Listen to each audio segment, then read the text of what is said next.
Welcome, everybody, to the second episode of the Bulldogs Coaches Show for the 2025 season. I'm your host, Coach Jeff Morehead, and with me, as always, our head coach, Coach Bruce McClelland. Coach, go Dogs. Have you recovered since Friday night? Oh, I'm not quite sure yet. We might have to take a few more podcasts and answer that question. Put so much effort into that week one game that I just, I feel like a lot of emotion was spent, but, we have that 24-hour rule, which helps us. And so, we celebrate a little bit Friday night, but it's quickly back on when you play a team like Pine Forest. It's quickly back on to the next week and trying to get better.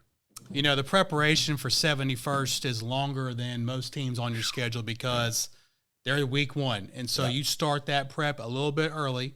Most teams you have Monday through Thursday practice. Well, we definitely started practicing for 71st the week before, just a little bit, even during our scrimmage season. Yes. And so just to start the way that we did, how does it feel when the team plays that way in game one and comes out with a win on Friday night? Well, coaching with you guys, having that confidence in the relationships that we have. I was confident in, what we've done all summer and what we've done all off season. The senior group of seniors, the leadership that we have, I was confident with that as well. It just validifies it. It adds validity to it when you win a big game like that against a team that is very talented. Coach McClelland and those guys are second to none in the state coaching wise. So I'd be remiss if I didn't say that it meant a big deal to win that game first week, because it just solidifies even more, especially with a younger crowd that quite had, the Princes, those guys that have come along, and they just are like, man, the guy said if we buy in, we'll have a chance to be great. I tell them every week, you got the best coaching staff. You guys are second to none. The group of seniors and the leaders, second to none. So it just kind of solidifies all of that. Our seniors have been in playoff games home and away the last few years, but to have some of our younger classmen and new players be thrown in that environment week one, it was a great crowd. I mean, the crowd kept getting, bigger and bigger as the game went on. Major role. So they got their money's worth on Friday night for sure, but to have our young guys experience that, it's got to be good for them going forward. Yeah, and especially the kicker who's not ever kicked a field goal before. I don't know who sent him out there, but sometimes you just have to rely on those guys. We told them, hey, you got to be ready to play a role. The role might not be as significant as Gavin's or Jourdan's or even Jacob's role, who played a tremendous game Friday night. But you're going to have to say at one point in the game, at some point in the game, you're going to have the ball's going to come your way and you're going to have to make a play. So I think a lot of those guys gained confidence as well Friday night, and it just bodes well for what we're trying to do and get better every week and teach and teach and teach. The guys got there a little early with their normal game day lift, had a good team meal, a great message from our team chaplain, and then it's game time. You couldn't have asked for a better start for the team, up 14-0, 9 minutes into the game. A quick score, a great opening drive. Defense forces, there was a bad snap by 71st on their fourth play. Team recovered around midfield and be up 14-0 that quickly has got to be a great start. Great start, and you talk about the bad snap, but I really feel like that was forced. I really feel like the way that we came out the gate, we talked about it as a coaching staff, give me 12 minutes. Don't worry about 48. Just give me 12 tough minutes, hitting them in the mouth. And I felt like the defense was flying around, and I felt like they were, the 71st team, and even maybe the staff a little bit were, taken aback by how hard we were playing that early. So felt like that worked, and I felt like that was into our favor. I felt like that fumble was a caused fumble, because of the pressure that, you guys put on there defensively, and then offensively, the way we executed. I felt like we came out the gate perfectly, exactly the way we wanted to. As quickly as we went up 14-0, it felt like just as quickly we were down 16-14. 71st on their second possession of the night marches downfield and scores. We get the ball, bad muff snap. 71st gets the ball in a short field, and they're up 16-14. So what's the message to the team when you're down, when you're up that big, then down very quickly? It's a great point, because you just get through telling them, hey, you gave me the 12 minutes. Now let's take another 12 at a time. But when that happens, you've got to adjust everything with the kids, because kids will be kids, and, young people will be young people. I just told them, did you think this was going to be easy? I mean, we're the number one team in the East. They've lost 4 games in 4 years. I said, you're right here, 16-14. If I'd have told you that before we played the game, you guys have been jumping around, throwing your helmets around. I said, look, it's not going to be easy. It's going to be back and forth all night, but we will be in the football game all night. Trust what we're telling you and go make plays. We scored right before halftime to take a 21-16 lead into halftime. Up halftime. I mean, first game, you couldn't ask for that. And I really felt the defense played really, and we told our kids this. I felt the first half of the game we played very, very well. Yep. Got a couple stops late in that second quarter, forced them to punt. We got the ball back and scored right before halftime. So what's the message to the team up 5 at halftime against 71st? A message is hey, we got the first 24 minutes of the book. We told you, take a deep breath, rest up at halftime because we're going both ways, most of our guys. And we're right here. We're right where we said we told you we would be. How do you want to be remembered? You got 24 more minutes. Let's take them 12 at a time, play the third quarter. Look at us in the fourth quarter. We'll make the adjustments, and then we'll have a chance to win this football game. And I promise you, if you don't blink.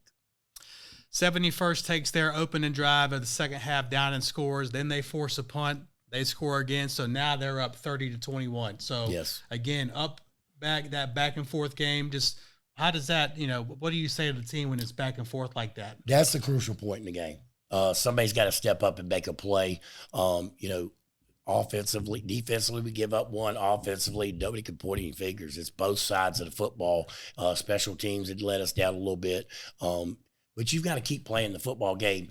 And make no mistake about it, we tell them all week, tell them over and over ad nauseum that you guys are the best staff that I've ever been around. And it's the truth. But at some point in the game, whether it be basketball, football, it doesn't matter. A player has to step up and make a play. And up jumps Jacob with that big run, and it just seemed to change the whole momentum. Yeah, that long run you're talking about makes it 30-28. The teams then scored 2 more times each. Our final possession before we recovered the onside kick, we made a decision to go for 2, to make it 44-43. Really a no-brainer decision. It's time to onside kick. What are you telling our kickoff team and our kicker really in a high-pressure situation that's going to either maybe help us win the game or we're going to lose the game if we don't execute? Yeah, it's funny because, you can sit here and dissect everything up. Really, we should have kicked the extra point, but I really felt like the extra point was going to be blocked just because of who wasn't going to be snapping, who wasn't going to be in there on the extra point. So I looked at Coach Van and I just said, hey, what you got in your bag? Do you have something to go for 2? I feel better about going for 2 than I do kicking an extra point with the way the line was hurt and the snapper out or possibly out.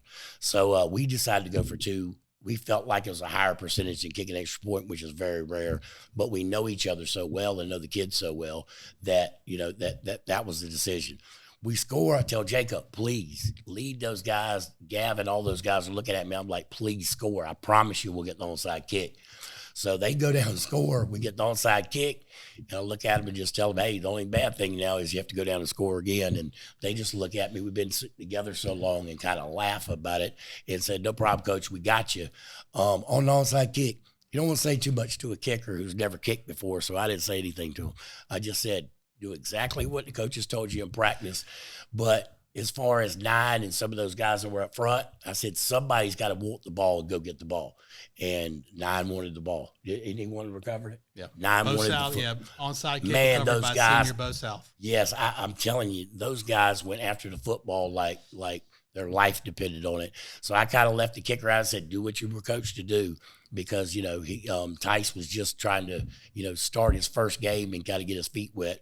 And they went after the ball, and I knew we had the football the minute they went into the pile just because of the way we aggressively went after the ball. Yeah, after the onside kick, a few plays later, everybody knows what happens. Game-winning field goal as time expired by sophomore kicker and soccer player and our punter, Tice Thurman. Which just capped off a great week 1. All the hard work paid off. Just some stats from the game real quick, Coach. 475 yards of offense, 250 yards rushing, 190 passing. One thing that stands out to me is that 8 different wide receivers caught passes. Wow, I didn't even know that. And then defensively, kind of a bend but don't break at times, which is it's getting off the field, making stops when you have to, forcing turnovers. Again, first half, I think the defensive players and coaches were happy with how things were going. Game. Yeah, and Defense then kept us in the second game. half is where some mistakes happen, lining up Yeah. wrong, just not execution, missing Yeah. some open field tackles. But nonetheless, a great win for the Bulldogs week 1 over 71st, which will hopefully be momentum for the only thing that matters, week 2 versus Pine Forest. I love it. Better get better because they will. We'll be right back after these messages. Welcome back to the Terry Sanford Coaches Show. We appreciate all the sponsors who make this possible. Coach Mack, I'll let you introduce our first player of the week. Hey, my pleasure. My pleasure, Coach. Our first guest of the week is none other than senior do-it-all utility man Gavin Kraut. Gavin, welcome to the show. You've done this before. You know what to expect being on the TV and radio. All right. 4-year guy in the program, senior year. What does that mean to you? It means that this year I got to go out with a bang and try to win states for my team this year. That's the goal. You know, we talked to Jacob last week and Zay. These are guys that you have played a lot of games with over the years. Like, what does it mean having that tight group of guys with you this senior year for you? It means a lot. You know, we all got chemistry together in a bond. So on the field, we already know where each other gonna be at on the field and stuff like that. Coach, when you hear players say chemistry over and over, how does that make you feel? Well, like we said last week, 2 guests last week, same thing this week with Jourdan and, of course, Gavin Kraut. Just great leaders on the field, but even better young men off the field. When you talk about chemistry, from the camp we talked about going to all the years that they spent together working out, practicing, you couldn't ask for a better group of leaders, and you couldn't ask for a closer group. Hey, we're faith, family, and football, and these guys exemplify that. Gav, we're here after a big week 1 win over 71st. Just, we all know how the game played out. Just how do you feel practice went last week leading up to the game? And it really didn't start just last Monday, but they were really the emphasis over the last few weeks of camp. I felt like practice went good that whole week. The defense was flying to the ball. Yeah. Offense was executing because we knew that it was 71st was a run team. So we knew we had to fill the box. We had to get to the ball fast, and we did that. Yes, sir. And I feel like everybody was locked in that whole week of practice. Like, there was no playing around. Everybody was just serious. They were just ready to go. You said the phrase locked in. I agree. When you see that name on the schedule, that gets your attention. And that's a showdown we've been waiting for. Yes, really, when you were a freshman, you were in that playoff game. You know what that experience was like. Yes, you were a guy that never leaves the field, to be honest with you. You're on the field for defense. You're on there for offense. Just how do you get yourself ready all week knowing that you're going to be on the field pretty much the entire game? Just make sure I'm running everywhere. I drink water. Even though I cramped last week, but drink water and just trying to find time in the game where I can just catch my breath so I can be 100% to go for the next play. Gav, you're a guy that doesn't leave the field. Yeah. How important do you think taking care of your body is for an athlete? I feel like it's important to take care of your body because on the field, you're going both sides of the ball, 12 minutes each quarter, which is 60 minutes. So you got to make sure you drink water, take care of your body. You also make sure you ice bath too so it can cool all your muscles down. Stuff like that. I feel like obviously Coach Van in the weight room, Coach Cadez, but also, Coach Craig and Coach Bobby do a great job, and Coach O'Keefe do a great job of getting you guys recovering. And you mentioned ice baths, and I've heard that word a lot, especially, the months of July and August when it's warm outside, but making sure you hydrate, take care of yourself is important. Not just the football players, but all athletes having good recovery and all that. All right, so you've played for us for 3 years, senior year now, a lot of big games, a lot of playoff games, rivalry games. Do you still get nervous before games? I don't know if nervous is the right word, but butterflies, a little, just anxious. How do you feel pregame? I still get a little nervous before the games. I'm just trying to go out there and just do my best. So, yeah, I get a little nervous, but when I put my headphones on, just listen to music, it calms me down a little bit. Yeah, I think we all have things that sort of get us locked in. That song, Yep. You think about those moments maybe you've had in the past that kind of gets you locked in for a game. And then, once that kickoff happens or return, it's a football game. And it's something that you've done for a long time. What do you think the win on Friday night against a great opponent can do for this team going forward? It can boost our confidence for sure. It's just knowing that we can compete with any team in our conference, any team out of our conference. Is knowing that team been to the States 3 times at their years playing, and just knowing that we beat them, it boosts our confidence. Coach, is that good for a team to have good confidence? Yeah, we had the summer to kind of prepare for this upcoming schedule, and we talked to Gavin and Jourdan and those guys just about what we needed to do to get better every week, and it really helps to beat somebody early like that is very good and has that tradition behind a very well coached team, great athletes, because it kind of solidifies your plan. These guys are bought in for 4 years. They know what we're telling them is what's best for them. They know we love them and what we're trying to do, but there's nothing like beating a really good opponent to kind of drive that home for the rest of the year. You can't dwell on games too long. We're on to week 2. We're on to Pine Forest. Just some early thoughts on Pine Forest. We know that they are a play action team, so we gotta watch out for that.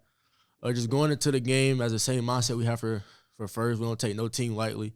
They sorry or good, don't matter. We're going in with the same mindset and just try to get a win.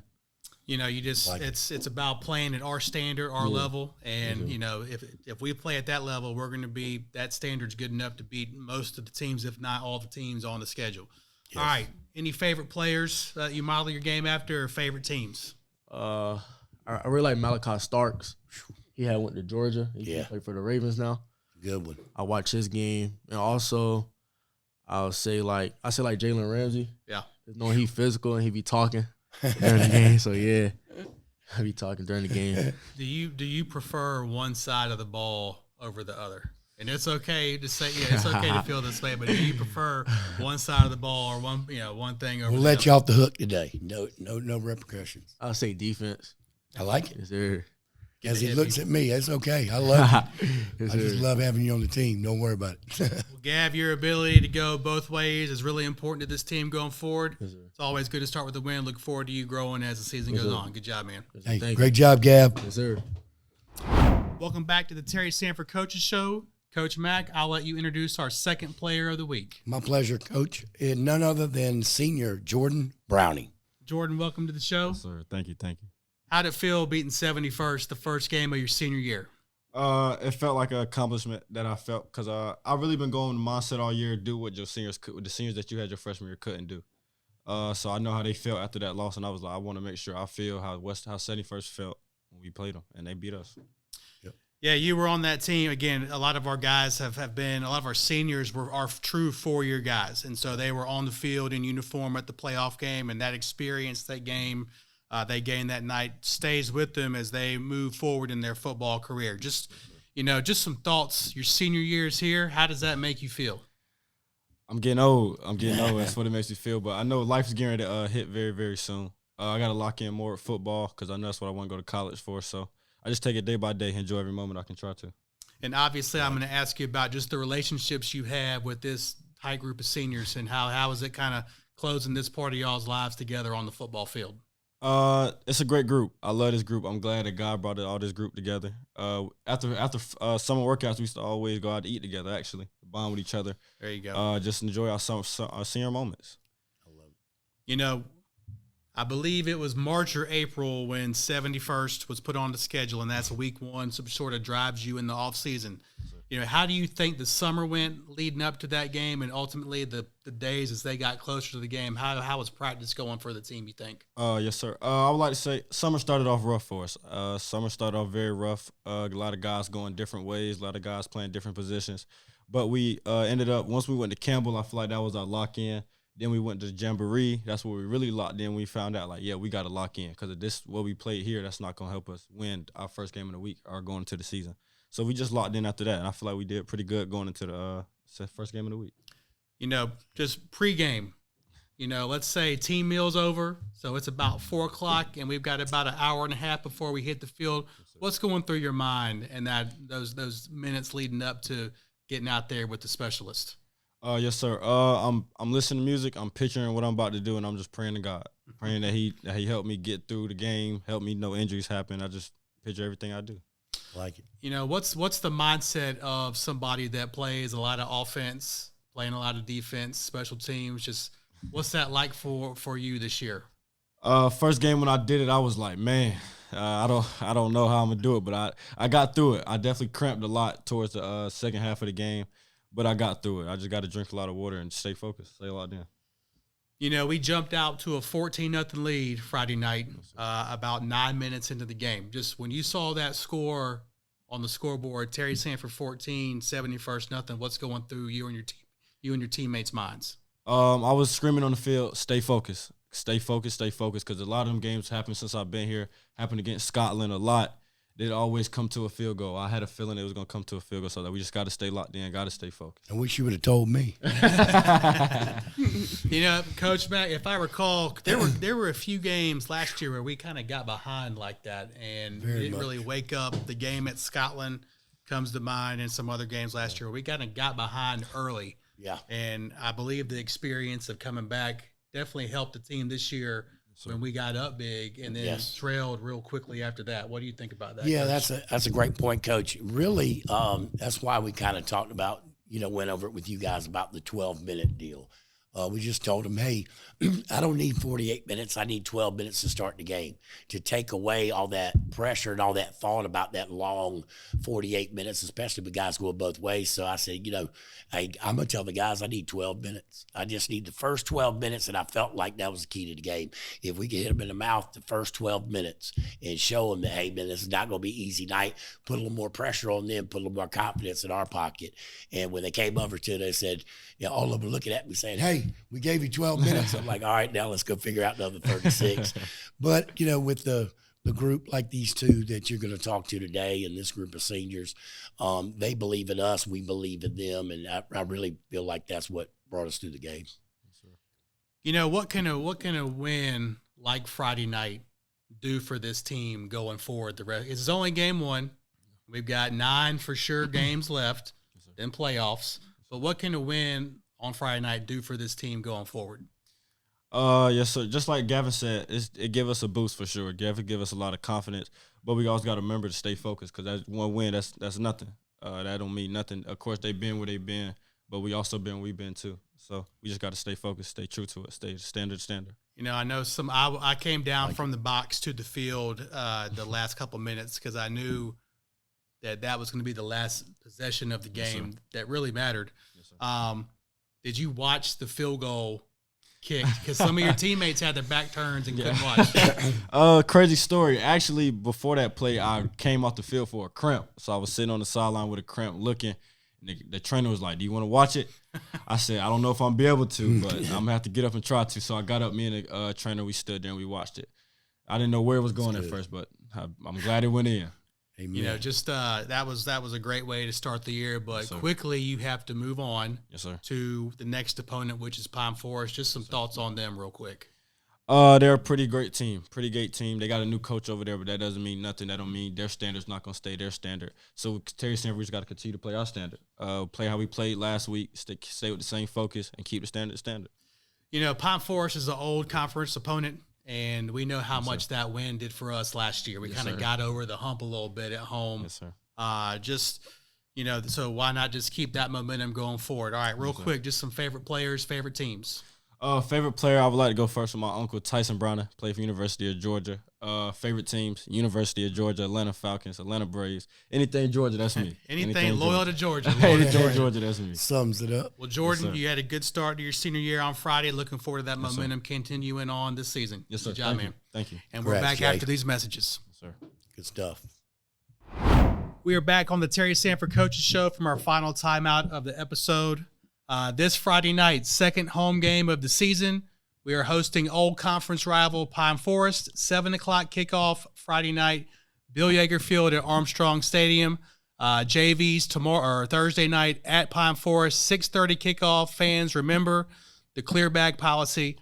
You can buy your tickets online at Hometown Ticketing. The Facebook page will post a link on Friday. Kind of shout out to our fans that we had one entrance Friday, but everything that I saw and heard, it went very smoothly. Amazing. And so we appreciate your patience always at the start of the year, start of the school year.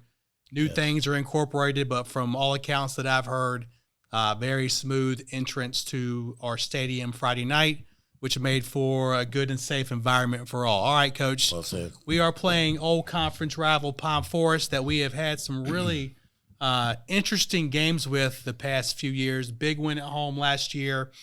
We love playing on Thursday nights, and that was a Thursday night game that our defense really stepped up in the second half with some big hits and big stops.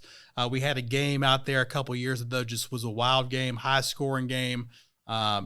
Lots of flags on the field that night, but we learn and you grow and you move on. Just some early thoughts on Pine Forest, Coach. Again, this week, who made that schedule? I'm just kidding. Who made that schedule? But two physical teams back-to-back really going to be a test for us, much like a playoff run. So everything that we do non-conference is designed to, mimic what we're going to see in the conference schedule and hopefully in the playoffs and hopefully home playoff games. So it's another physical football team, man. They have a ton of athletes. Coach Kevin Emmons over there, we know him so well. Line play is going to be a lot better this year just because he's there. And you never really know what to expect. You talked about defense dominated the game last year. We really just played off of the defense offensively because they were playing so well. I said, hey, let's punt it. Don't make mistakes. The defense is dominating.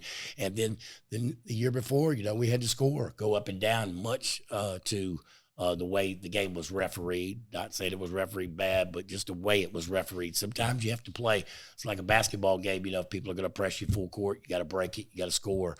So we feel comfortable playing either way. But I tell you what, we have turned the page Saturday immediately and given full attention to Pine Forest. Yeah, Pine Forest definitely has our attention. Coach Inman, the name Inman should be very familiar to all the Terry Sanford fans out there. His dad, Wayne Inman, was a longtime coach at Terry Sanford. Had some very good teams during his tenure. Kevin was an assistant coach when we both started at Terry Sanford in 2014. He later was the head coach at Fairmont after a short stop at Southview. But we know what kind of coach he is, and he'll have his guys coached up and ready to go. Pine Forest traveled to Grays Creek last week, came up a little short in the first game of their season. You really don't know what to expect from some of these teams until the second and third, fourth game of the year. Yeah, and you guys do such a great job, and I try to encapsulate on it. Hey, control what you can control. We can't control what they line up in, but we control the discipline that we play with, the toughness, blocking and tackling. I really think in this game, in the past couple of years, we've learned from playing them in conference that we've got to control what we can control. Don't worry about what they line up in. Don't worry about who the coach is. Don't worry about the different things. They've had so many different coordinators, different things that, you can't really bank on one thing. Watching film this week, you see them lined up and you're like, is that a mistake? Is that true? So I really think it goes back to our adage, play to our standard and worry about what we do better on offense and defense and do it all night. Well, we know we had their attention because of our victory last year, but after seeing the result of Friday night, we know we have the full attention of Pine Forest. It's the first week at school. We had our first day of school practice yesterday. I don't think anybody was happy when we left the field yesterday. Nobody. Monday is more of a, I don't want to say it's slower day. We got a lot of install, a lot of walking through things, but just the day it is. It's a long day for the players. We're back in school. It's a long day for the coaches who are teaching 2 and 3 classes. The first everything, a lot of rule changes this year in school. And so it's getting through that Monday. And I know that the coaches are ready for a more effective and a more higher tempo practice later today on Tuesday, Wednesday, Thursday, and so on. Just real quick, Coach, what were your thoughts on the first day of school practice yesterday? I thought they did well. You could see some lethargic movement. It's going to happen, especially on day one when they're getting up, concentrating on school, different things, especially the first day and, first week of school. So we knew it was an install period. I thought it was smart to go to film first. Go ahead and try to install and film in the classroom. And then when you went outside, there's less questions because know once you get out there, it's going to be a little more difficult than when you have the offense and defense separated in the classroom. So I thought our experience played well on that. You guys breaking them up. I love that idea. And then a little wake-up call at the end of practice, the little run session when the coaches got to go home. I think that maybe that got their attention, and, we're ready to go today. I talking with Gaven and Jourdan before you interviewed them, and they both said it was what they needed yesterday. So I don't know if they believe that, but it was the right thing to say. Well, Coach, hopefully practice goes well the rest of the week. Our JV set the tone on Thursday night. We're expecting a great crowd Friday night at Bill Yeager Field at Armstrong Stadium, our second game of the year, hosting the Pine Forest Trojans, old conference rival. And we look forward to seeing you back next week on our show and seeing you Friday night at the game. Have a great week, everybody. Go Dogs. Go Sport. Go Dogs.